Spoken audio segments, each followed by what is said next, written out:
ఈ వీడియో ఈశ్వర్ సాయి, మాధురి రాథోడ్ గురించి మాత్రమే కాదు, ప్రియుడితో అడ్డంగా దొరికిపోయిన భార్య, ప్రియురాలతో ఉంటూ దొరికిపోయిన భర్త అంటూ వీడియోలు తీసి ఈ లైఫ్ పార్ట్నర్స్ ఏదో గొప్పగా సాధించేసినట్టు ఫీల్ అయిపోతూ ఉంటారు. వాళ్ళందరి కోసం ఈ వీడియో. యాక్చువల్లీ అలా పట్టుకోవడం వల్ల ఆ స్టఫ్ మీడియా ఛానల్స్కి ఉపయోగం, ఎంటర్టైన్ అవ్వడానికి ప్రజలకు ఉపయోగం.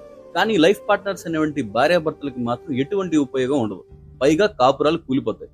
ఇప్పుడు రియాలిటీలోకి వద్దాం. ఎగ్జాంపుల్కి ఎఫ్ఐఆర్ పెట్టుకున్న భర్త వాళ్ళ వైఫ్ని అడుగుతున్నట్టు అనుకుందాం. సపోజ్ నీకు అఫీషియల్గా డైవర్స్ ఇచ్చి ఆ అమ్మాయిని పెళ్లి చేసుకుని రేపు నీ ముందే కాపురం పెడితే నీకు ఓకేనా? అప్పుడేం చేస్తావు? మ్యారిటల్ అఫైర్స్ని నువ్వు ఎలా ఆపగలవు? ఈ రోజు ఆపగలిగావు, రేపు ఆపుతావు, ఎల్లుండి ఆపుతావు, 10 రోజులు ఆపుతావు. మరి 11 రోజు ఎలా ఆపగలవు? వాళ్ళు కలుసుకోకుండా ఉంటారా?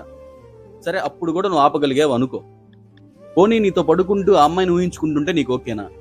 నువ్వు మనిషిని ఆపగలవు, కానీ మనిషి యొక్క ఆలోచనలు నువ్వు ఎలా ఆపగలవు? ఆపలేవు కదా. అసలు హైలైట్ విషయం ఏంటంటే, మొగుడు ప్రియురాలతో ఉంటుంటే సొసైటీ భార్య చేసిన ఓవర్ యాక్షన్కి భార్యకి సపోర్ట్ చేయకుండా ప్రియురాలకి సపోర్ట్ చేస్తుంది. మీరు కావాలంటే సోషల్ మీడియాలో మాధురి రాథోడ్కి వస్తున్న మద్దతు చూస్తే అర్థమవుతుంది. మనిషి భూమి మీద అన్నిటికంటే తనని తాను ఇష్టపడతాడు, తన క్యారెక్టర్ని ఇష్టపడతాడు.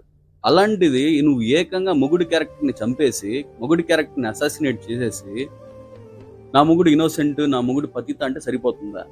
తిరిగి నీ మొగుడు ఇంతకు ముందులా నీతో ఉండగలడా? సరే, రెడ్ హ్యాండెడ్గా పట్టుకుని 10 మందితో పడుకుంటున్న అమ్మాయితోనా చీ అని అంటున్నావు.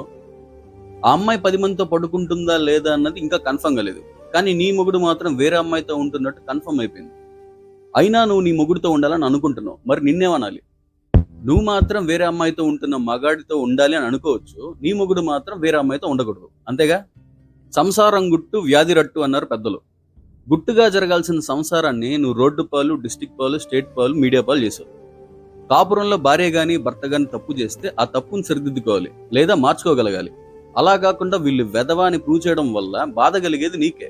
నువ్వు గాని మార్చుకోలేకపోతే వాళ్ళు మళ్ళీ మళ్ళీ కలుసుకుంటూనే ఉంటారు. సంసారాన్ని నిలబెట్టే వాళ్ళు నీ పక్కన ఉండుంటే రిజల్ట్ ఇలా ఉండేది కాదు. అది మాత్రం చాలా బాధాకరం. మరి దీనికి సొల్యూషన్ ఏంటి? మరి ఇప్పుడు ఏం చేద్దాం నన్ను అడిగితే నేనేమంటానంటే, కావాలి అనుకుంటే జీవితకాలం అన్నిటికీ భరించాల్సిందే, యుద్ధం చేయాల్సిందే, ఓర్పుగా ఉండాల్సిందే, బాధపడాల్సిందే, అన్నిటినీ అంగీకరించాల్సిందే. కావాలి అనుకుంటున్న వాళ్ళ మనసును గెలవడం మన బాధ్యత. అదే వద్దు అనుకుంటే ఏ ప్రాబ్లం లేదు. కాబట్టి కావాలా వద్దా అనేది డిసైడ్ చేసుకోవాలి. డిసైడ్ చేసుకునే ముందు అసలు అక్రమ సంబంధం ఏర్పడడానికి కారణాలు ఏంటో తెలుసుకోవాలి. తప్పులు ఏమైనా ఉంటే సరిదిద్దుకోవాలి. ముందుగా కొన్ని ప్రశ్నలు వేసుకుందాం.